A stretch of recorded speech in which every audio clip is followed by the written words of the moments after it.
যারা বর্তমানে নতুন পেজ খুলতেছেন অথবা আপনাদের পেজ খোলা আছে, আপনারা অনেকদিন যাবৎ কাজ করতেছেন, পেজটা মোটামুটি বড় হইছে, যেমন আপনার ৫০,০০০ ফলোয়ার, মানে প্রত্যেকের জন্যই আজকের এই কথাটা থাকবে। ঠিক আছে? নিজের পেজের সুরক্ষার দায়িত্ব কিন্তু আপনার নিজের।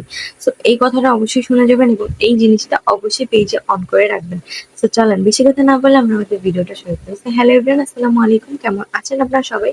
আশা করি আপনারা সবাই ভালো আছেন। আল্লাহর রহমতে আমিও ভালো আছি। তো আজকের টপিকটা কি নিয়ে সেটা তো ফার্স্টেই বললাম। যদি ভিডিওটা ভালো লাগে অবশ্যই ভিডিওটা শেয়ার দিবেন। কেমন লাগলো ভিডিওটা কমেন্ট করে জানাবেন। তো চলেন ভিডিওটা শুরু করি। দেখেন, আপনাদের যাদের হচ্ছে পেজ খুলেছেন বা পেজে অনেক ফলোয়ার্স আছে, আপনাদের প্রত্যেকের উচিত এই কাজটা করা। ঠিক আছে? কারণ বর্তমানে অনেক পেজে অনেক ধরনের সমস্যা হচ্ছে। কেউ আইডি হ্যাক করতেছে, কেউ পেজ হ্যাক করতেছে। আসলে এগুলো করে কোনো লাভ নাই, কারণ প্রমাণ ছাড়া কেউই কখনো পেজ দিবে না। আর এই যে ফেসবুকের বর্তমানে অ্যালগোরিদম খুবই কড়া। ঠিক আছে? তো এই জন্য বলতেছি যে যারা নতুন পেজ এবং প্রোফাইল ক্রিয়েট করতেছেন তাদের এই কাজটা অবশ্যই করে নেওয়া উচিত। আপনার একটা শখের পেজ, কিন্তু সেই শখের পেজটা যদি আপনি এই জিনিসটা নাই করেন তাইলে কিন্তু আসলে হবে না। বুঝছেন?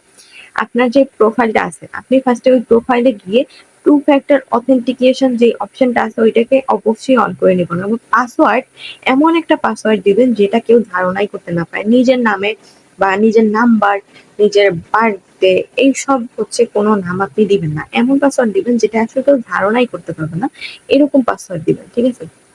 তবে এমন পাসওয়ার্ড দিয়েন না যে আবার নিজেই ভুলে যাবেন।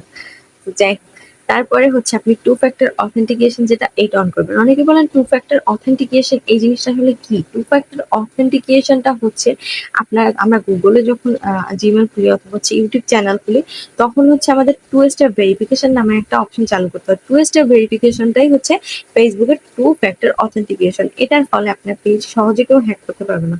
আপনার কাছে নাম্বারে মেসেজ আসবে, সেই মেসেজটা আপনি যদি কোডটা কাউকে না বলেন কখনো, আপনার পেজ জীবনে কেউ হ্যাক করতে পারবে না। বুঝছেন? আইডি হ্যাক না করতে পারলেই তো পেজ হ্যাক করতে পারবে না। আইডিটাকে আগে নিরাপত্তা দেন, পেজটা এমনিই নিরাপদ থাকবে। সবার আগে নিরাপত্তার দরকার আপনার আইডি। তো আশা করি বুঝতে পারছেন যে এই টু ফ্যাক্টর অথেন্টিকেশনটা আসলে সবাই অন করে নেবেন সবার পেজে। ঠিক আছে? যাদের অন করা নাই তারা এখনই অন করে নেন টু ফ্যাক্টর অথেন্টিকেশন। অনেকে কিন্তু ভুলবশত একটা পেজে খুঁজতে চান, পেজে এই অপশনটা হয়তো বা নাই। আপনার প্রোফাইলে গেলে প্রোফাইলে পাবেন। প্রোফাইলটাকে নিরাপদ রাখেন, পেজটা এমনিই নিরাপদ থাকবে। তো যাই হোক, আশা করি আমার কথা আপনারা বুঝতে পারছেন। নিজের পেজটাকে সুরক্ষিত রাখার চেষ্টা করেন, কারণ আসলে বলা তো যায় না, নানান কারণে নানান ধরনের সমস্যা হয়। তো যাই হোক, আজকের ভিডিওটা ছিল এই পর্যন্ত। যদি আপনাদের ভিডিওটা ভালো লেগে থাকে অবশ্যই ভিডিওটা শেয়ার দিবেন। কেমন লাগলো ভিডিওটা কমেন্ট করে জানাবেন। ধন্যবাদ সবাইকে আজকের ভিডিওটা দেখার জন্য। অ্যান্ড বেশি লাইক কমেন্ট শেয়ার করবেন। কোন টপিকের ভিডিও চান সেটা আমাকে কমেন্ট করে জানাতে পারেন। আমি আপনাদেরকে ওই টপিকের ভিডিও দেওয়ার চেষ্টা করবো। সো আল্লাহ হাফেজ সবাইকে। আসসালামু আলাইকুম।